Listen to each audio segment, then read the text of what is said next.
भगवान ने कहा आपके भी तो बहुत गण हैं, बुला लो। आय जगाए सुरगण औचक करके जय जयकार।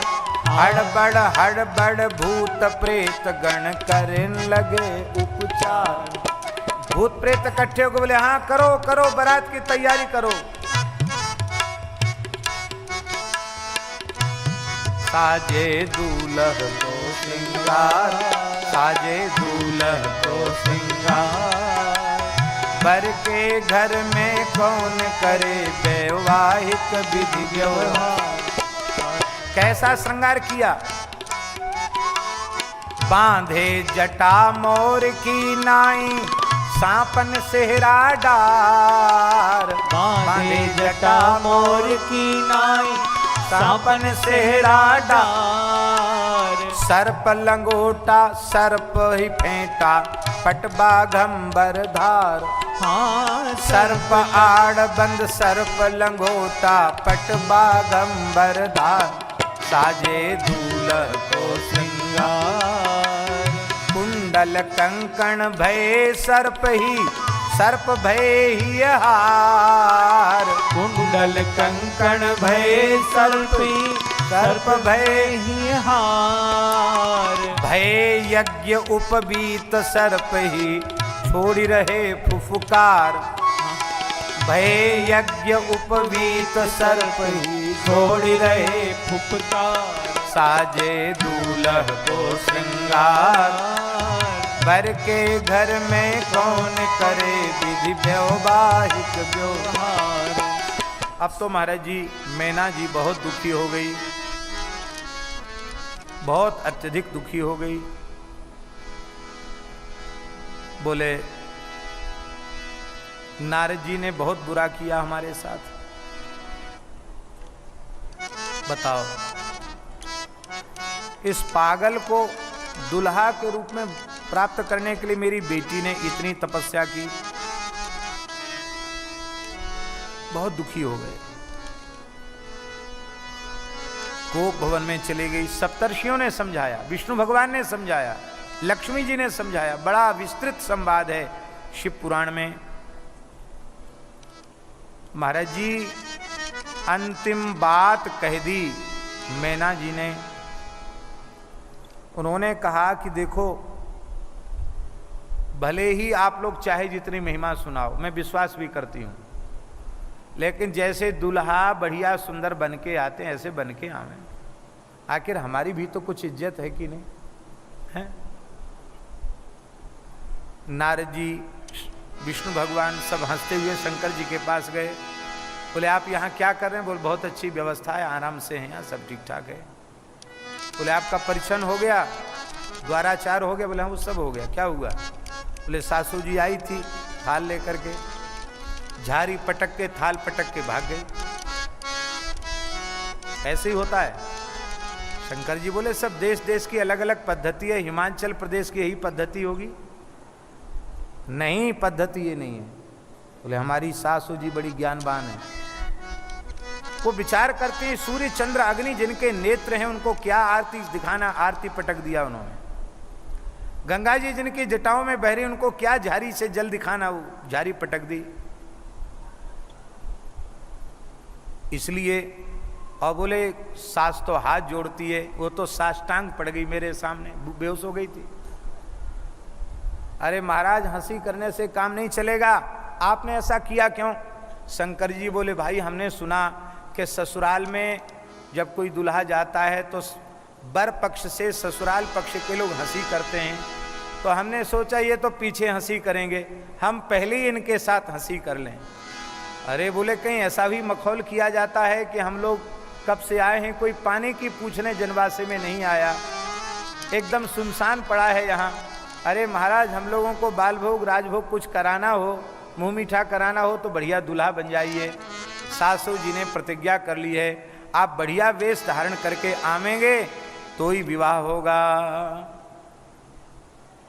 शंकर जी ने कहा मैंने सुनी ससुराल के लोग करें बरसों बहु भांतिन हाथी, याते हम पहले इनको दिखलाए दिए एक कौतुक खासी।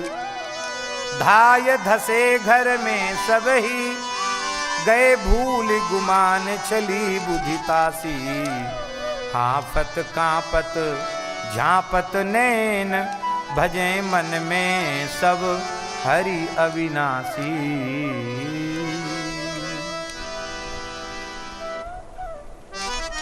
आहा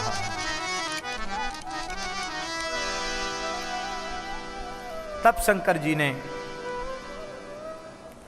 सुंदर वरवेश धारण किया है। महाराज जी इतना अद्भुत वरवेश का वर्णन है शिव महापुराण में, क्या करें समय बहुत अधिक हो गया है। भगवान शिव के श्रीअंग की चिता भस्म सुंदर केसर युक्त चंदन का अंगराग बन गया। जटाएं घुंघराली अलकावली के रूप में परिणित हो गईं। मणियों से भगवान का श्रृंगार है, हाथ में दर्पण लिए हैं, रेशमी पीतांबर धारण किए हुए हैं, रेशमी रूमाल भगवान के हाथ में है। करोड़ों करोड़ों कामदेव मूर्छित हो रहे हैं भगवान के सौंदर्य को देख करके। वैसे तो सब लोग भगवान नारायण को देख के ठगे से रह जाते, पर आज तो महाराज सब दुल्हा जी को ही देख रहे हैं। एक बार तो विष्णु भगवान भी फीके पड़ गए। इतने सुंदर अष्टसिद्धि नवनिधि नाचते हुए चल रही हैं, सूर्य चंद्र छत्र चमर लेकर चल रहे हैं।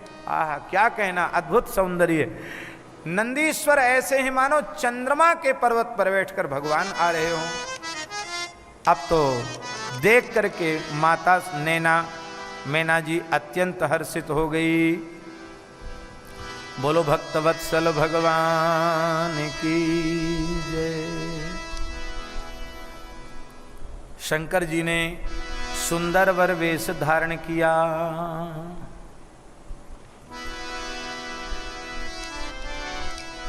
हो लगे होनपुर मंगल गाना, सजे सबहीं हाटक घटना। भांति अनेक भई ज्यो नारा, सूप शास्त्र जसु कछु व्यवहारा। सो जीव नारी की जाए बखानी, बसही भवन जेहि मातु भवानी। सादर बोले सकल बराती, विष्णु बिरंची देव सब जाति। विविध पांति बैठी जीवनारा, लागे परसन निपुण सुवारा। नारी वृंद सुर जेवत जानी, लगी देन गारी मृदुवानी। गारी मधुर स्वर देहि सुंदरी, व्यंग वचन सुनावही। भोजन करहि सुर अति विलंब, विनोद सुनि सचु पावनी। विनोद सुनि सचु पावनी। सुंदर जीवनार हुई है। भगवान शिव का शास्त्र विधि से पाणि ग्रहण संस्कार संपन्न हुआ है। इसी में 60,000 बालखिल ऋषियों का भी प्राकट्य हुआ है। इसकी भी कथा का बड़ा सुंदर वर्णन है। भगवान शंकर को दहेज में 1,00,000 पयस्विनी गायों का दान किया गया है। बर को बड़ी सुंदर शोभा है। बहुरी मुनि सन उमा बुलाई, करि श्रृंगार सकीले आई, देखत रूप सकल सुर मोहे, बरणे छवि अस जग कवि को है। जगदम्बिका जान भव भामा, सुरन मन ही मन कीन प्रणामा। सुंदरता मरजाद भवानी, जाय न कोटि भांति बखानी।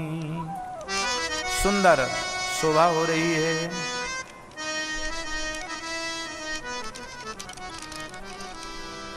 शंकर हृदय विचारत, हाथ पसारत। शंकर हृदय विचारत, हाथ पसारत।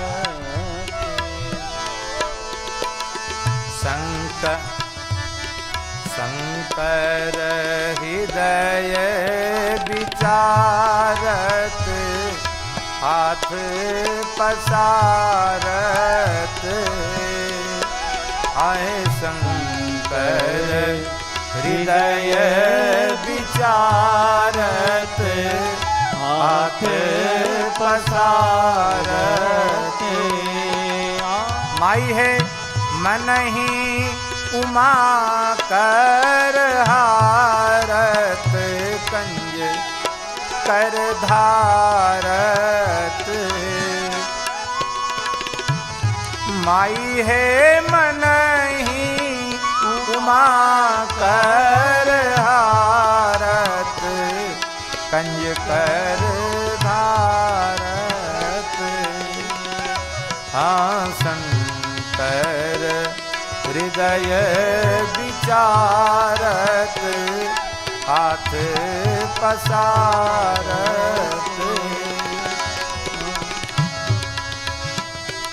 गिरिवर उर अति आरत, कुश कर धारत है।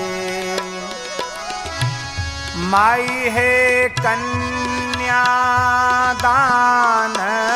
क्रियारत, कोटि कुल तारत। आँखी के पुतरिया निकारत, बर करदारत। मानो आँख की पुतली ही बर के हाथ में दे दी।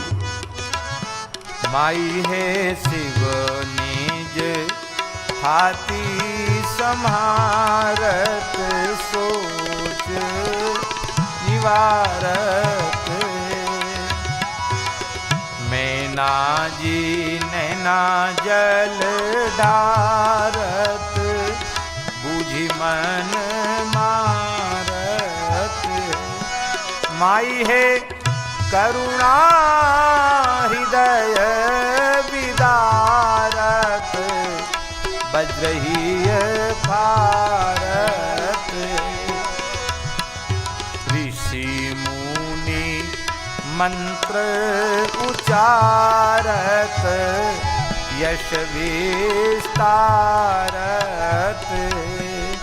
माई है हरसी सुमन सूर पारत, गरज निज सराहत। माई है सुमन हरसी सूर पारत, गरज निज सारत। दर्शक वृंद निहारत, रत नहीं तारत है। माई है जय जय जयति पुकारत, धन्य भूमि भारत है। हरिहर अवनि अवतारत, अधम उद्धारत है। माई है प्रभु पद पदम पखारत, दीन उबारत। नारायण सेवारत, सुजन दुलारत। माई है गुरुवर आरती उतारत तन मन बारत है।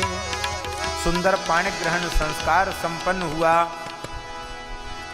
और ग्रंथि बंधन हुआ।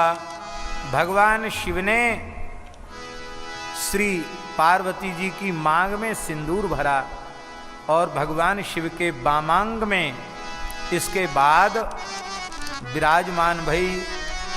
इसके बाद शिवपुराण में भी महाराज जी वर्णन है कि जहाँ माताएं लोकाचार कराने के लिए भीतर ले जाती हैं, वहाँ पहुँची।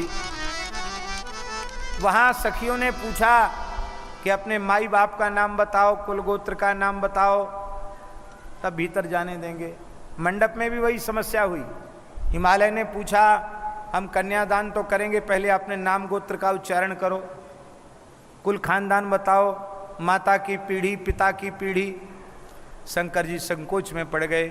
नारद जी ने वीणा बजाना शुरू किया। अरे बोले ऐसे समय पर वीणा बजा रहे हो, नाच रहे हो?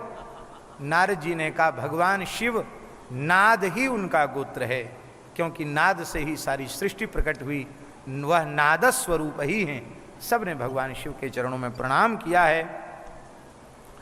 सखियों ने कहा यहाँ तो सब बताना पड़ेगा, नहीं तो यहाँ आपकी पंडिताई नहीं चलेगी।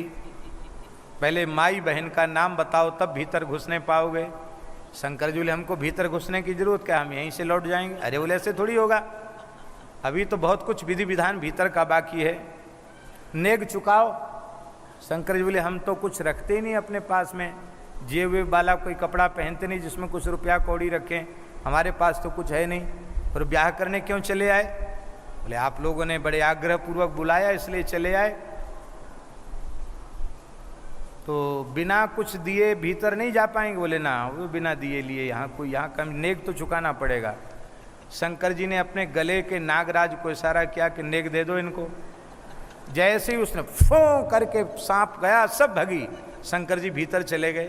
बोले अब आपसे कोई नेग नहीं मांगेगा, क्योंकि आप समर्थ, ऐसा दूल्हा कहाँ से आवेगा?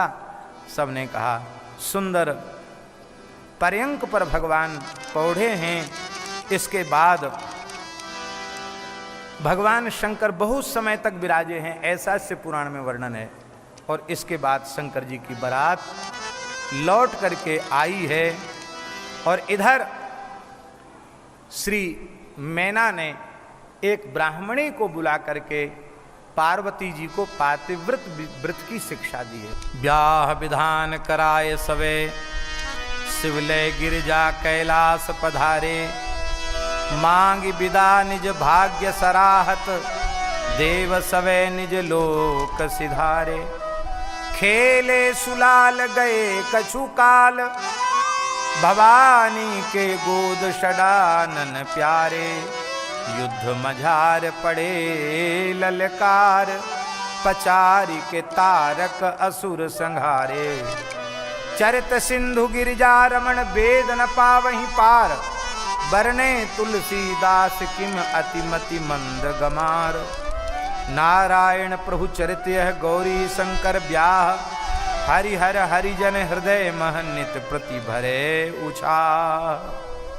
बोलो शंकर भगवान की जय। बड़ा सुंदर विवाह का वर्णन है। महाराज जी एक बात बड़ी अच्छी लिखी है, सब लोग समझने सुनने की है। शंकर जी का जहाँ विवाह हो रहा था वहाँ घड़ी रखी गई। हाँ, घड़ी रखी गई। तत्र प्रविष्टो गर्गश्च यत्रास्ति घटिकालयम, यावत् छेचा घड़ी तावत् कृतम प्राण प्रणव भाषणम। कहते हैं बिल्कुल ठीक घड़ी मुहूर्त से लग्न भांवरी पड़नी चाहिए, इसलिए घड़ी लाकर वहाँ रखी गई थी। आजकल लोग कहते हैं कि घड़ी का आविष्कार अब हुआ, पहले घड़ी थी नहीं। स्पष्ट लिखा है घटिकालयम, घटिका यंत्र जो समय सूचक यंत्र है घड़ी, वो वहाँ रखी थी। एकदम ठीक मुहूर्त से पाणी ग्रहण होना चाहिए और वैसा ही हुआ। बोलो भक्तवत्सल भगवान की जय। इस प्रकार से ये बड़ा सुंदर चरित्र है और इस चरित्र के श्रवण की महिमा है। जो इस चरित्र को सुनता है उसके अमंगल का नाश हो जाता है, विघ्नों का नाश हो जाता है, व्याधि का शमन हो जाता है। जिस कन्या को योग्य वर न मिलता हो, इसका श्रवण करे तो योग्य वर मिल जाएगा और यश बढ़ता है, स्वर्ग की प्राप्ति होती है, आयु बढ़ती है, पुत्र पौत्र आदि प्राप्त होते हैं और भुक्ति मुक्ति सब कुछ मिल जाती है, अपमृत्यु समाप्त हो जाती है, उपद्रव शांत हो जाते हैं, दुस्वप्न नष्ट हो जाते हैं और बुद्धि प्रज्ञा आदि प्राप्त हो जाती है। शिवोत्सवेषु सर्वेषु पठितव्यम प्रयत्नतः शिवेप्सुभिर्जनैः प्रीत्या शिव संतोष कारणम। शंकर जी को संतुष्ट करना हो तो प्रत्येक शिव महोत्सव में पार्वती खंड का मूल पाठ करना ही चाहिए। जो प्रतिष्ठा के काल में यदि इसका कोई पाठ करे तो प्रतिष्ठा में अविधि होने पर भी भगवान शिव परिकर के सहित अपने विग्रह में आकर विराज जाते हैं, ऐसा लिखा है। बोलो भक्तवत्सल भगवान की जय। सिद्ध्यन्ति सर्व कार्याणि सत्यम सत्यम न संशयः। आज पार्वती खंड यदि बहुत विस्तृत था, पर भगवान की कृपा से ये पार्वती खंड आज संपन्न हो गया। आगे का चरित्र भगवत कृपा से आप लोग कल श्रवण करेंगे। जयति शिवा शिव जानकी राम, जयति शिवा शिव जानकी राम, गौरी शंकर सीताराम, गौरी शंकर सीताराम, गौरी शंकर सीताराम, गौरी शंकर सीताराम। श्री राम जय राम जय जय राम, श्री राम जय राम जय जय राम।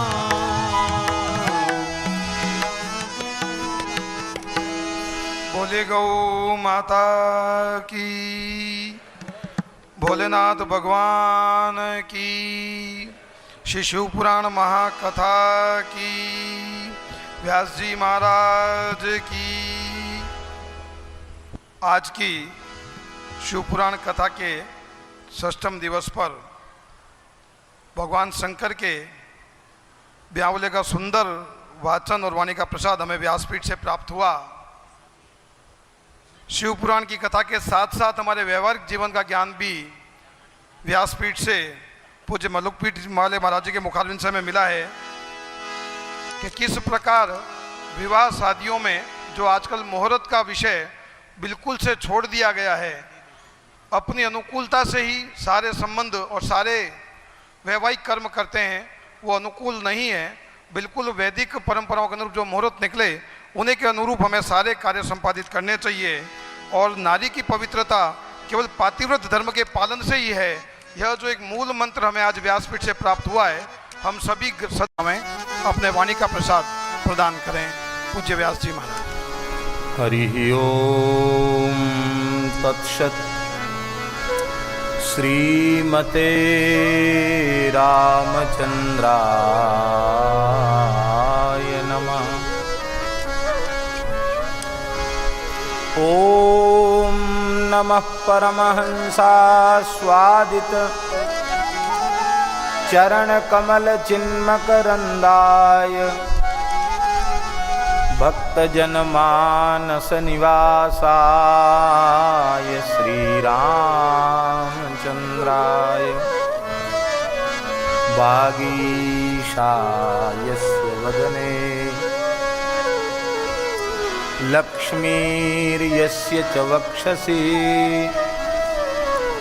यस्यास्ते हृदये संवित् तं नृसिंहमहं भजे।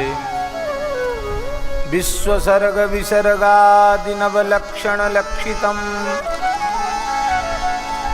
श्रीकृष्णाख्यं परं धाम जगद्धाम नमामि तत्। प्रह्लाद नारद पराशर पुंडरीक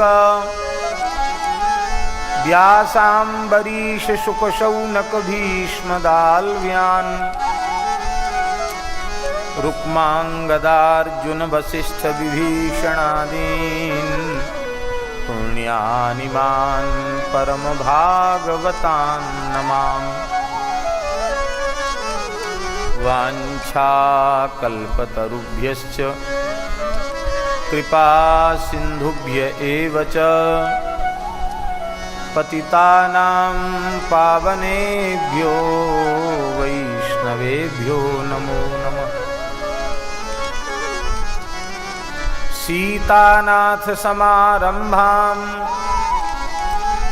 श्रीरामानन्दार्य मध्यमाम् अस्मदाचार्य पर्यन्तां वन्दे गुरुपरम्पराम्।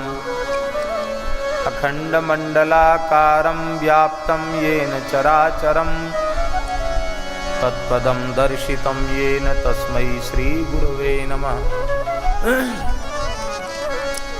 नमो गोभ्यः श्रीमतीभ्यः सौरभेयिभ्य एव च नमो ब्रह्मसुताभ्यश्च पवित्राभ्यो नमो नमः। नारायणं नमस्कृत्य नरं चैव नरोत्तमं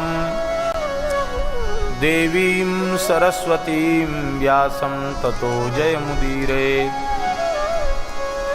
तव तत्त्वं न जानामि कीदृशोऽसि महेश्वर यादृशोऽसि महादेव तादृशाय नमो नमः। भक्त भक्ति भगवंत गुरु चतुर नाम बपुएक इनके पद वंदन किए नाशे विघ्न अनेक।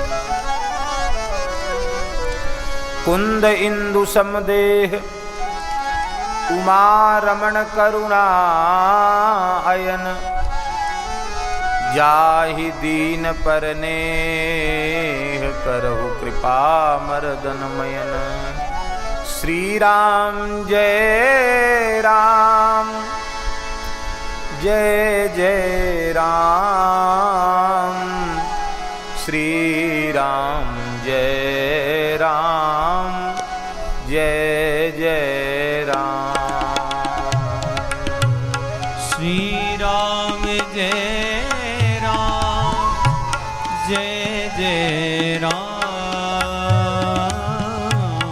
श्री राम जय राम जय जय राम। श्री राम जय राम जय जय राम। श्री राम जय राम जय जय राम। श्री राम जय राम जय जय राम। श्री राम जय राम जय जय राम। श्री राम जय राम जय जय राम।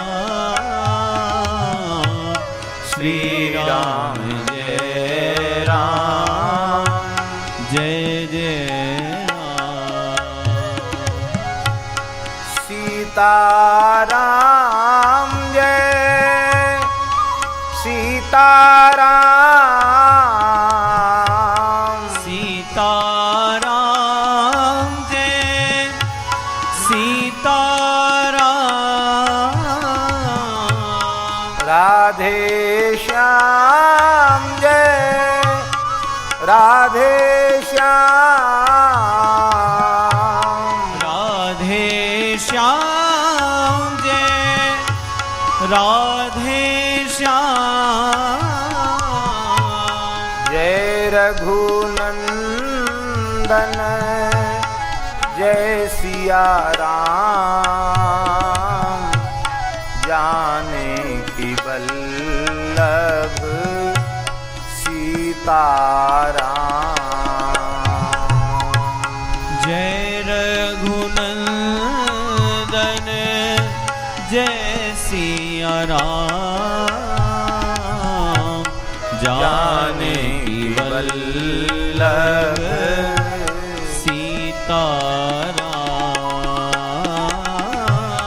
कमला बिमला मिथिला धाम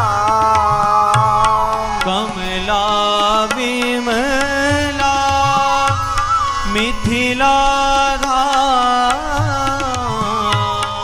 अवध सरयू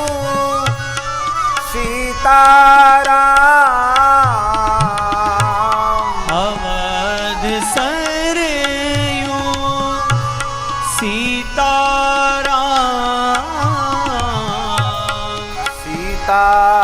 सीताराम जय सीताराम राधे श्याम जय राधे श्याम सीताराम जय सीताराम राधे श्याम जय राधे श्याम गौरी शंकर सीताराम गौरी शंकर सीताराम श्री राम जय राम जय जय राम श्री राम जय राम जय जय राम श्री राम जय राम जय जय राम श्री राम जय राम जय जय राम श्री राम जय राम जय जय राम श्री राम जय राम जय जय राम श्री राम जय राम जय जय राम श्री राम जय राम जय जय राम श्री सीतारामचंद्र भगवान की जय श्री वृंदावन बिहारी लाल की जय श्री लक्ष्मी नारायण भगवान की जय श्री उमा महेश्वर भगवान की जय सब संतन की जय सब भक्तन की जय सब विप्रन की जय श्री सनातन धर्म की जय शिव महापुराण की जय श्री यज्ञेश्वरी जगज्जननी गौ माता की जय श्री सूरश्याम गोधाम की जय श्री जड़खोर गोधाम की जय श्री पथमेड़ा गोधाम की जय श्री आनंदवन महातीर्थ गोधाम श्री पथमेड़ा गोधाम की जय श्री मनोरमा गौ माता की जय श्री समृद्धि गौ माता की जय श्री रजत वत्स की जय श्री मनोरमा गोलोक महातीर्थ नंदग्राम की जय श्री गोलासन नंदी शाला की जय नंदीश्वर भगवान की जय गोपीश्वर महादेव की जय जय जय श्री श्री राधे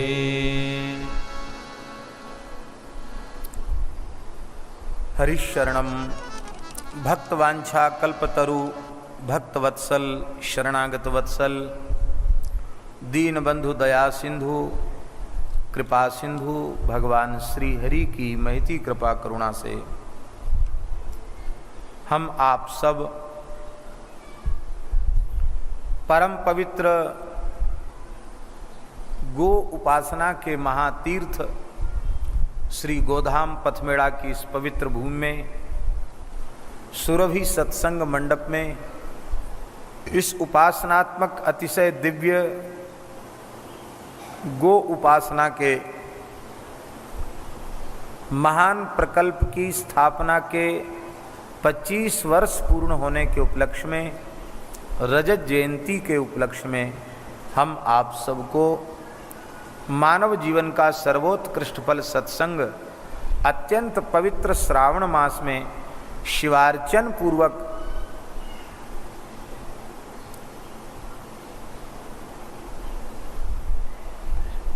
शिव महापुराण के श्रवण का सौभाग्य प्राप्त हो रहा है। यद्यपि कल पार्वती खंड पूर्ण हो चुका है और अभी कथाएं आगे बहुत अवशिष्ट हैं, लेकिन एक प्रकरण को संक्षिप्त रूप से भी कहने का लोभ हम संवरण नहीं कर पा रहे हैं। वर्तमान परिप्रेक्ष्य में यदि यह चर्चा न की जाएगी तो हमें लगता है कि हमारे चित्त को इससे संतोष नहीं होगा।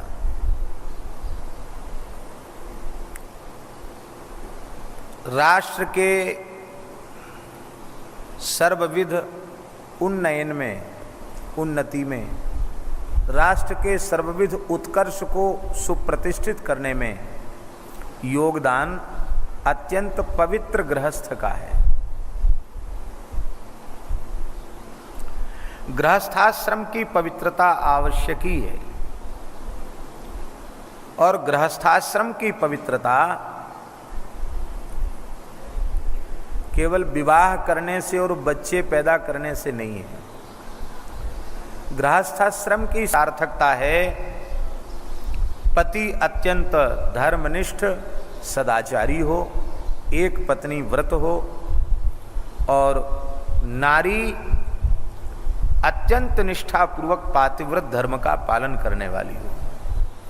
इस प्रकार से दाम्पत्य जीवन जब अत्यंत धर्मशास्त्र के अनुकूल होता है तभी दिव्य महापुरुषों का अवतरण होता है।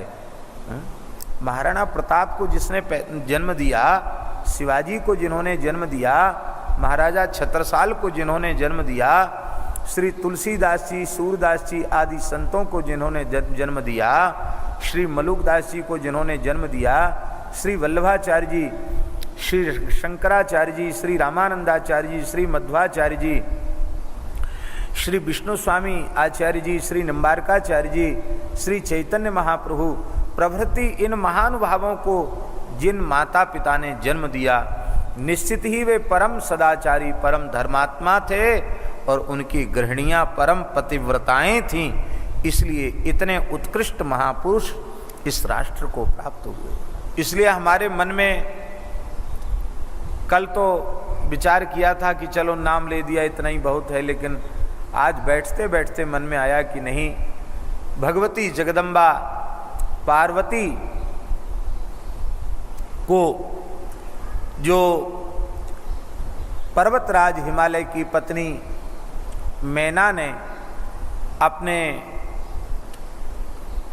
यहाँ की एक अत्यंत पतिव्रता ब्राह्मण पत्नी, पुरोहित पत्नी को बुला करके जो उपदेश कराया है, यही उपदेश प्रत्येक माता को अपनी बेटियों को ससुराल भेजते समय देना चाहिए। बहुत सुंदर उपदेश है। मैना मनोगतिम बुद्ध्वा साध्वेका द्विज कामिनी गिरिजाम शिक्षयामास पातिव्रत्य व्रतम परम।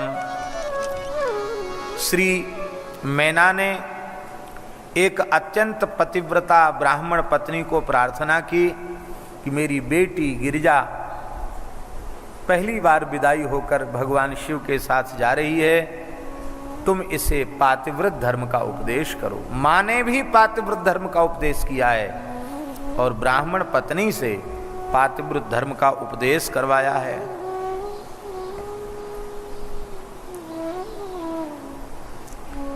इसमें भी बड़ा रहस्य है। ब्राह्मण पत्नी से उपदेश क्यों कराया? क्योंकि उपदेष्टा जो है वो ब्राह्मण है, उपदेश का अधिकार है उसको, इसलिए उपदेश करवाया। भगवती जगदम्बा पार्वती ने शास्त्र की मर्यादा को सुरक्षित करते हुए अत्यंत श्रद्धा पूर्वक उस पतिव्रता ब्राह्मणी को प्रणाम किया और हाथ जोड़कर उसके सन्मुख बैठ गए। द्विजपत्न्युवाच गिरिजे शृणु संप्रीत्या मदवचो धर्मवर्धनम इहा मुत्रानंदकरम शृण्वतांच सुखप्रदम। हे गिरिजे, तुम सावधान होकर हमारी बातों को सुनो। ये मेरे वचन जो स्त्रियां मानेंगी उनका यह लोक भी सुखमय हो जाएगा, उनका परलोक भी सुखमय हो जाएगा। धन्या पतिव्रता नारी नान्या पूज्या विशेषतः पावनी सर्वलोकानां सर्व पापौघनाशनी। क्या बढ़िया श्लोक है, वाह। इस जगत में पतिव्रता नारियां धन्य हैं। इनके अतिरिक्त कोई भी नारी पूजा के योग्य नहीं है। यह पतिव्रताएं स्वयं को तो पवित्र कर लेती हैं, अपने दोनों कुलों को पवित्र कर देती हैं। जिस कुल में जन्म लिया उस कुल को भी पवित्र कर देती हैं, और जिस कुल में वे पाणिगृहीता होकर के गई हैं, बहू बन करके गई हैं, उसको भी वो पवित्र कर देती हैं। वो संपूर्ण पाप राशि को समाप्त करने वाली हैं। हे शिवे, जो स्त्री अपने स्वामी की सेवा, अपने पति की सेवा साक्षात परमेश्वर मान करके करती है, वह अनेक भोगों को भोग करके अंत में पति के साथ उत्तम लोकों में पहुंच जाती है। हे देवी, सावित्री, लोपामुद्रा, अरुंधति, शांडिल्या, शतरूपा, अनुसूया, लक्ष्मी, स्वधा, सती, संज्ञा, सुमति, श्रद्धा, मैना, स्वाहा, न जाने कितनी पतिव्रताएं हैं। विस्तार भय से मैं उनका नाम नहीं ले रही हूं। वो कितनी पतिव्रताएं हैं जिन्होंने संपूर्ण ब्रह्मांड को पवित्र किया है, ऐसा वो पतिव्रता ब्राह्मणी बोल रही है। पातिव्रत धर्म के प्रभाव से ही ये मान्या पूज्या हुई हैं। ब्रह्मा, विष्णु और महेश्वर ने और बड़े बड़े ऋषि मुनियों ने भी इनका सम्मान किया है। इसलिए हे गिरिजे, तुम अपने पति शंकर भगवान की विशेष रूप में सेवा करना। ये भगवान शिव दीनों पर अनुग्रह करने वाले, सबके पूज्य, सबके सेव्य हैं और सज्जनों के गतिदाता हैं। हे पार्वती, पतिव्रताओं का महान धर्म श्रुति, स्मृति, इतिहास, पुराण में भरा पड़ा है। विस्तार से यदि इसका वर्णन किया जाए तो इसका कोई पारावार नहीं है। इसलिए सावधान होकर पातिव्रत धर्म की कुछ सार बातें मैं तुम्हें बता रही हूं। भुंज्यात् भुक्ते प्रिये पत्यौ पातिव्रत परायणा तिष्ठे तस्मिन् शिवे नारी सर्वथा सती तिष्ठति। स्त्री को चाहिए कि जब अपना पति भोजन कर ले तब स्वयं पति भक्ति में परायण होकर के पति का उच्छिष्ट लेकर के भोजन करे। पति खड़ा हो जाए तो बैठी न रहे, खड़ा हो जाए। वह निकट ही पति के रहे, पति के सो जाने पर ही शयन करे और पति के जगने से पहले जग जाए। पति के साथ कभी छल न करे, कभी कपट न करे, निश्छल निष्कपट व्यवहार करे। कभी बिना श्रृंगार के पति के सामने न जाए, सौभाग्य चिन्हों को धारण करके ही पति के सामने जाए। किसी विशेष हेतु से पति परदेश चला जाए तो जब तक वह लौटकर ना आवे तब तक शरीर का श्रृंगार न करे। बाहर स्वेच्छाचारिता पूर्वक घूमने फिरने न जाए, अपने घर में ही रहे, स्वधर्म का पालन करे और अन्य पुरुषों से बातचीत न करे। अपने परिवार में ही जो अत्यंत आवश्यक है उतनी ही चर्चा करे, पति का ध्यान करती रहे। पत्युर्नाम न गृहणीयात् कदाचन पतिव्रता। पतिव्रता स्त्री को अपने पति का नाम नहीं लेना चाहिए। अब तो ऐसी स्थिति है कि यही पता नहीं चलता कि घर के नौकर को बुलाया जा रहा है कि पति को बुलाया जा रहा है। यही पता नहीं चलता कि घर का मुखिया मालिक पत्नी को बुला रहा है या किसी नौकरानी को बुला रहा है। बड़ी दुर्भाग्यपूर्ण परंपरा है। मनु जी महाराज कह रहे हैं इतने लोगों के नाम नहीं लेने चाहिए। आत्म नाम, अपना नाम, गुरुजी का नाम, बड़े कंजूस का नाम है, कंजूस का नाम भी नहीं लेने चाहिए। सीताराम राधे श्याम संकेत करके बुला लो, नाम मत लो, उसका पाप लगता कंजूस का नाम लेने से। अपना नाम मत लो, गुरुजी का नाम मत लो, कंजूस का नाम मत लो। नामातिक्रपणस्य च श्रेयस कामो न गृहणीयात् ज्येष्ठापत्य। अपनी बड़ी संतान का नाम मत लो। और कलत्र माने अपनी पत्नी का नाम न लो। पुरुष को पत्नी का नाम नहीं लेना चाहिए और पत्नी को पति का नाम नहीं लेना चाहिए। सांकेतिक नाम।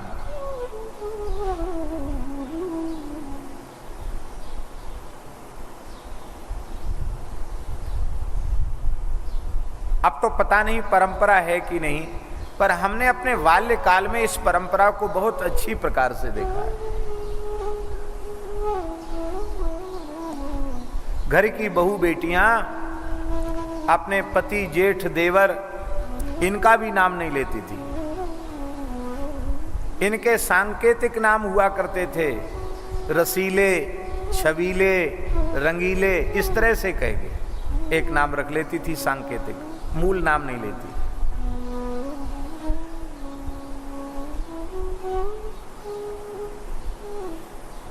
हमारे यहां ब्रज में भी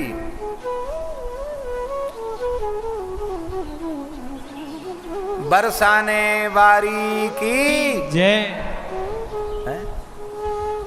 मिथिलेश राज दुलारी की जय, श्री पर्वतराज दुलारी की जय। यह है लेने की पद्धति। लोग कहा करते थे ये अयोध्या वाली है, ये जनकपुर वाली है, ये दिल्ली वाली है, ये कलकत्ता वाली, ऐसा नाम नहीं लेते थे उसका। सत्य घटना एक गांव की सुनकर आपको हंसी आएगी। एक नापित परिवार में, माने उन परिवारों में भी कितने स्वधर्म का पालन होता था। एक नापित परिवार में एक नाई की बहू को चींटा खा गया। चींटा जानते हो ना, चींटा, चिंटा, बड़ी मूड़ वाला चींटा खा गया। अब उस बहू के पति का नाम था चिंटा नाई, लोग चिंटा नाई कहते थे। तो इतनी जोर से उस चींटा ने काटा कि वो कोई चींटा देखा होगा ऐसा काटता है कि फिर उसको छुड़ाओ तो आधा टूट जाता पर छोड़ता नहीं है पकड़, बड़ी तेज काटता है, खून निकाल देता है। तो वो रोटी बना रही थी और एक चींटा चढ़ गया जांघ में, उसने बड़ी जोर से काटा तो उसने तुरंत हाथ डाल करके चींटा को निकाला तो वो टूट गया चींटा, बहुत जोर काटा उसने। तो बड़ी जोर से चिल्लाई वो। तो उसकी सास बोली, अरे क्यों चिल्ला रही है, क्या हो गया? सास थोड़ी बड़े शासन वाली थी, बहू सीधी साधी थोड़ी डरती थी। बोलती क्यों नहीं है, क्यों रो रही है, क्या हो गया? अब पति का नाम है चिंटा, कैसे बोले?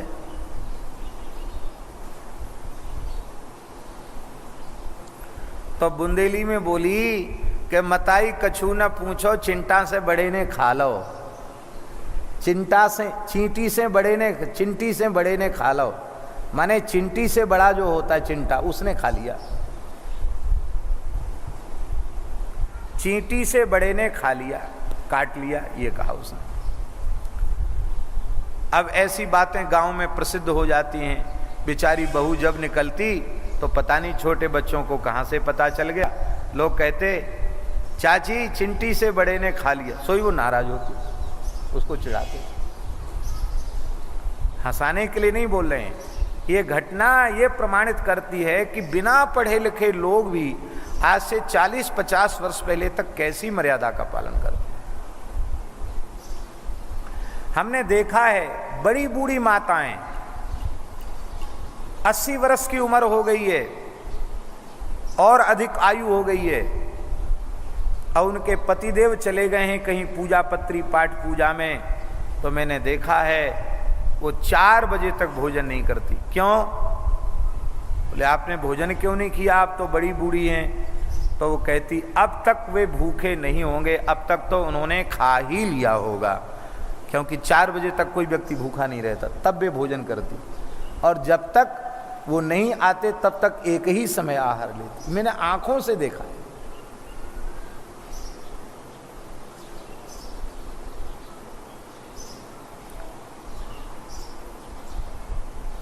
सहभोजन निषिद्ध है। स्त्री पुरुष का एक थाली में बैठकर भोजन करना अत्यंत निषिद्ध है।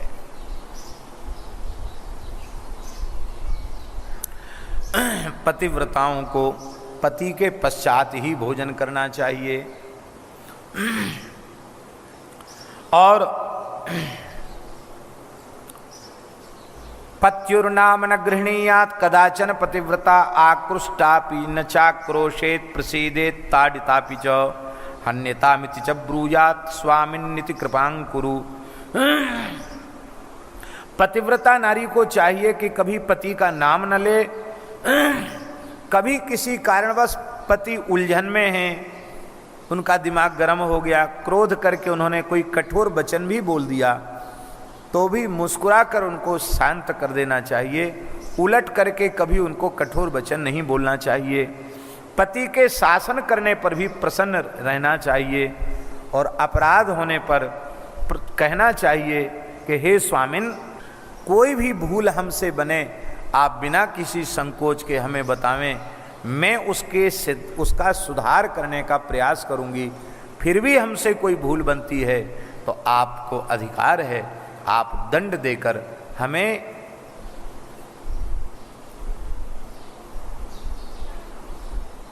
कृतार्थ कीजिए, मेरे ऊपर कृपा कीजिए, ऐसा लिखा है महाराज जी। कृपां कुरु, मेरे ऊपर कृपा कीजिए।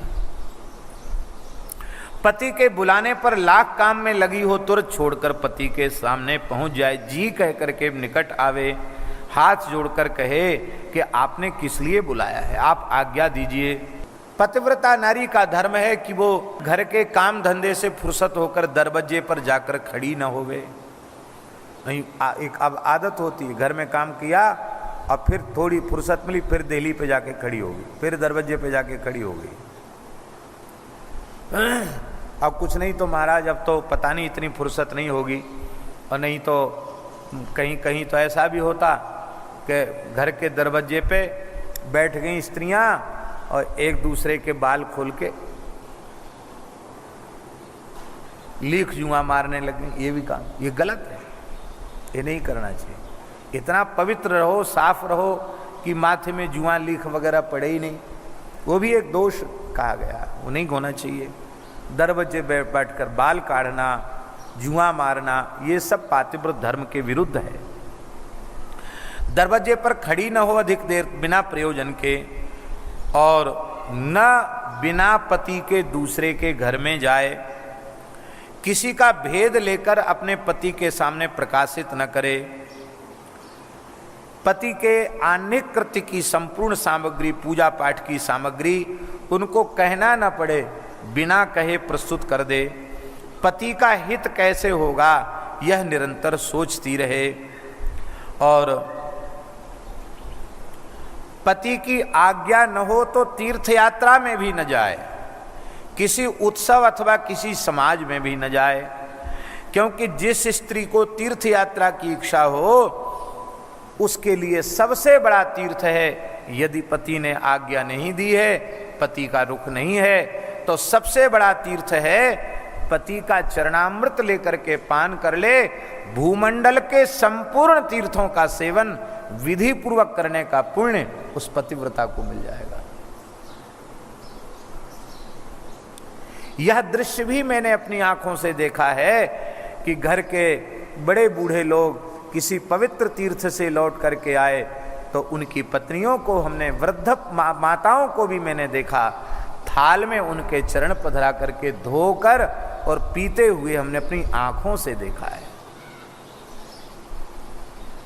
संपूर्ण भूमंडल के तीर्थों के सेवन का पुण्य उसे मिल जाएगा, इसमें संदेह नहीं है। तस्मिन् सर्वाणि तीर्थार्थनी तु या नारी पति पादोदकं पिबेत तस्मिन् सर्वाणि तीर्थानि क्षेत्राणि च न संशयः क्षेत्राणि च न संशयः। भुंज्यात् सभर्तुरुच्छिष्टं मिष्टमन्नादिकं च यत् महाप्रसाद इत्युक्ता पतिदत्तम पतिव्रता। पति प्रदत्त उच्छिष्ट, पति प्रसन्न होकर अपना कुछ जूठन देवें तो पतिव्रता उसे महाप्रसाद मान करके ग्रहण करे। पतिव्रता नारी का धर्म है देवता, पितर, अतिथि, सेवक और गाय और भिक्षुक इनको बिना दिए अन्न का भोजन न करे, क्योंकि पति के गृहस्थाश्रम के धर्म की सुरक्षा की जिम्मेवारी उसकी अधिक है।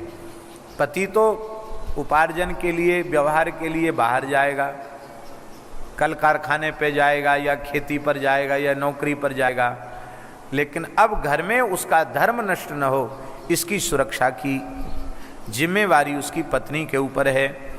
घर में सामान इधर उधर पटक के न रखे, जहां देखो वहां कचड़े का ढेर लगा हुआ। कई घर ऐसे होते हैं कि देखते ही मन घबरा जाता है, अरे किसी कबाड़ी के यहाँ आ गए क्या हम, कबाड़ खाना जैसे होता है कबाड़ी के समान, ऐसा नहीं। सब सामान ठीक संभाल करके रखे, घर को स्वच्छ करके रखे, लीप पोत करके ठीक रखे घर को। और संयतो पस्करा दक्षा हृष्टा व्यय परांगमुखी, व्यय परांगमुखी। पतिव्रता नारी का धर्म है वह अधिक खर्च न करे, जो खर्च करे पति से पूछकर खर्च करे और थोड़ा कम खर्च करे, बहुत अधिक खर्च न करे, इतना खर्च न कर दे कि पतिदेव बेचारे संकट में पड़ जाएं। और कुर्यात् पत्यनुज्ञाता नोपवासव्रतादिकम् अन्यथा तत्फलम नास्ति परत्र नरकम व्रजेत। पति की आज्ञा लेकर ही उपवास व्रत आदि करे। पति मना करता है कि ये व्रत उपवास मत करो और जबरदस्ती करती है तो उस व्रत उपवास का पुण्य उसे नहीं मिलेगा और नरक जाना पड़ेगा। सुखपूर्वक आनंद से बैठे हुए अपने पति को आवश्यक कार्य आ पड़ने पर भी उठावे नहीं, स्वयं समाधान करने का प्रयास करे। अब फिर कोई ऐसी परिस्थिति है तब तो उठना ही पड़ेगा। पति क्लीब हो, दुर्गति में पड़ गया हो, वृद्ध हो गया हो, रोगी हो गया हो, सुखी दुखी कैसा भी हो, उसका अपमान न करे। शरीर में अपवित्र अवस्था आ जाने पर, रजस्वला होने पर 3 दिन तक अपने पति के मुख का दर्शन न करे। चौथे दिन जब शुद्ध हो जाए स्नान आदि से, तब